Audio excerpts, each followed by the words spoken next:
어제 엽기적인 사건이 있었습니다. 허주연 변호사와 함께 이야기 나눠보겠습니다. 강화도의 한 카페에서 50대 여성이 남편의 신체 중요 부위를 훼손하는 끔찍한 사건이 발생했습니다. 아내가 남편을 향해서 이런 범행을 했다. 진짜 너무 충격적인데요. 카페에서 어떻게 이런 일이 있었던 겁니까? 이 카페가 사람이 있는 카페는 아니었고요. 빈 예? 카페였는데 이 카페 주인의 허락을 받고 피해자인 남성이 카페에서 술에 취해 잠을 자다가 이런 변을 당한 겁니다. 새벽 1시쯤에 인천 강화군의 한 카페에서 50대 남성이 흉기에 찔렸다 이런 택시기사의 신고가 접수가 됐습니다. 네. 별거 중이던 아내가 찾아와서 잠든 이 남편의 신체를 수차례 공격하고 흉기로 주요 부위를 찔렀다라는 것인데요. 피해자가 술을 마신 채 잠을 든 상태였기 때문에 결박당하던 당시에 잠에서 깨긴 했지만 별다른 저항을 하지 못하고 고스란히 공격을 받았고 예.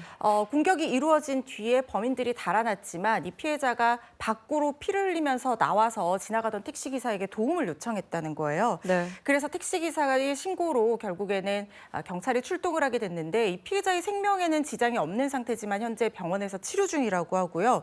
남편의 신체를 이렇게 훼손한 아내는 주거지에서 긴급 체포된 상태입니다. 그런데 이 아내의 범행 동기가 일단 아내가 일방적으로 진술하는 내용인데요. 네. 남편의 외도를 의심해서 그것 때문에 너무 화가 나서 범행을 저질렀다 이렇게 주장하고 있는 상태입니다. 그런데요, 정말 듣기만 해도 충격적인 이 엽기적인 일, 여성 혼자 한 건 아니었습니다. 현장에 또 다른 누군가가 있었는데요, 역시나 가족이었습니다. 자기도 처음에는 참고인으로 조사를 받았어요. 밖에 있고 몰랐다. 피해자가 사이도 있었다고 막 그러니까 처음에는 완전히 부인하다가 둘이 안 되잖아요. 이제 힘들 수 있으니까 일부 시인 받고 공모한 걸로.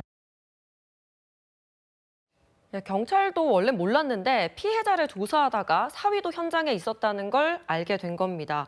사위가 피해자, 그러니까 자신의 장인이잖아요. 어떻게 결박을 한 겁니까? 어떻게 된 겁니까?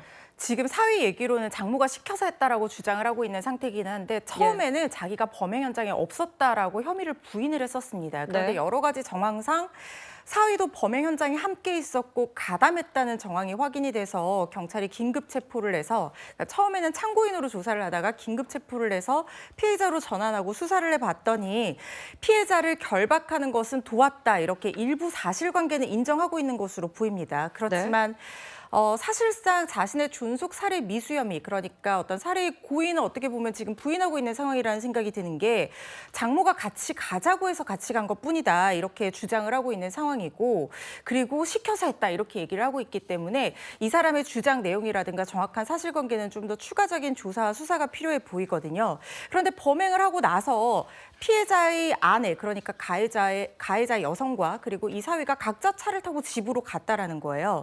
그러니까 이 범행을 저지르고 각자 차를 타고 집으로 가고 범행을 저지를 때도 각자 차를 타고 오고 여기에서 어디까지 공모관계가 있었는지 이런 부분도 수사가 필요하고요. 네. 그리고 지금 딸이 여기서 빠져 있거든요. 그런데 네. 딸이 아니라 사위가 이렇게 가담을 했다는 게 뭐 가끔 보이는 현상이긴 합니다만 그렇다고 해서 이게 상식적인 일은 아니기 때문에 네, 네. 딸의 어떤 가담 여부라든가 방조 여부 이런 것들도 수사가 진행될 것으로 보입니다.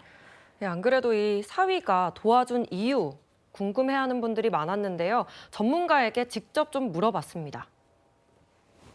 가족 내에 사랑이라고 하는 계획을 함께하고 실행에 착수할 수밖에 없는 내부적 구조가 존재할 것이다. 뭐 그것이 소위 살인을 주도한 이 아내의 역할 때문인지 아니면 혹시 이 피해 당사자인 장인의 일정한 평소에 비판받은 행동 때문인지 그것은 수사로 밝혀져야 할 것이지만 일정한 가정 내의 갈등 관계가 장모와 사위의 정서적 동맹을 형성할 수 있는 요인이 있지 않았나 생각됩니다. 네, 전문가는 이렇게 분석을 해주셨는데 저희가 경찰에 취재를 좀 해보니까 사위는 좀 장모가 시켜서 했다고 합니다.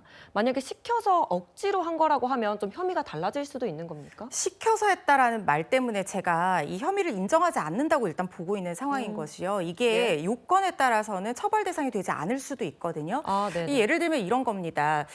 어떻게 시켰느냐 그게 중요합니다. 뭐 예를 들면 저항할 수 없는 폭력이 있었다라든가 네. 자기 또는 신체의 친족의 신체 또는 생명에 거부할 수 없는 어떤 폭력을 행사하겠다 또는 위해를 가하겠다 이런 것 때문에 저항하기 어려운 협박 상태가 있었다라고 하면 어쩔 수 없이 이렇게 강요된 행위로 범행에 가담한 상황이라는 게 입증이 된다면 이 부분에 있어서 사위의 행위를 존속살해 미수 혐의로 처벌을 할 수는 없습니다. 이게 형법상의 규정이 있거든요. 그런데 이런 폭행이나 협박, 그러니까 저항할 수 없는 수준 정도가 돼야 돼요. 단순히 그냥 이렇게 해라 하는 걸로는 안 되고 정말 너무나 두려움에 휩싸여서 내가 자유의지로 의사결정을 할 수 없는 상태까지 이르렀다는 것이 입증이 돼야지만 사위가 혐의를 벗을 수 있기 때문에 네. 이 부분에 대한 추가적인 조사는 반드시 필수적인 사항입니다.